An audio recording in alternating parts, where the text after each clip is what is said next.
শুভ দুপুর বন্ধুরা। তো ভীষণ ঠান্ডা পড়েছে, খুব ঠান্ডাও লেগে গেছে, কথাটা একদম নাকে নাকে আসছে। তো চলো দেখাই আজকে দুপুরবেলা কি কি রান্না করলাম।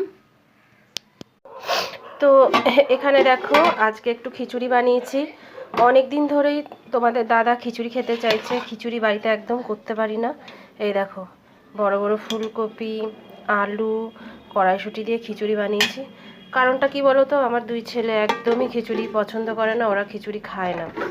এখানে আছে বেগুন ভাজা, অল্প একটু বেগুন ছিল, ওটাকেই ভেজেছি। এখানে করেছি একটু বাঁধাকপির তরকারি, মাকে না খেতে দিয়ে দিয়েছি। তা আবার একটু দিদিভাইয়ের ঘরে দিয়েছি, একটু কম কম লাগছে, কিন্তু অনেকটাই বাঁধাকপি হয়েছিল।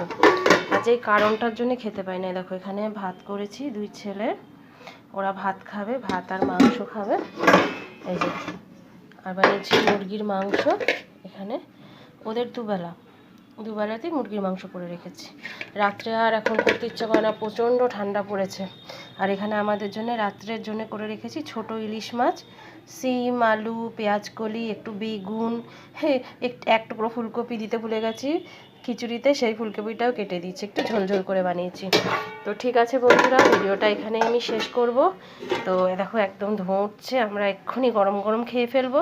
তোমরাও গরম গরম খাবারটা খেও, কেন এখন প্রচুর ঠান্ডাতে সাবধানে থেকো। তো টাটা।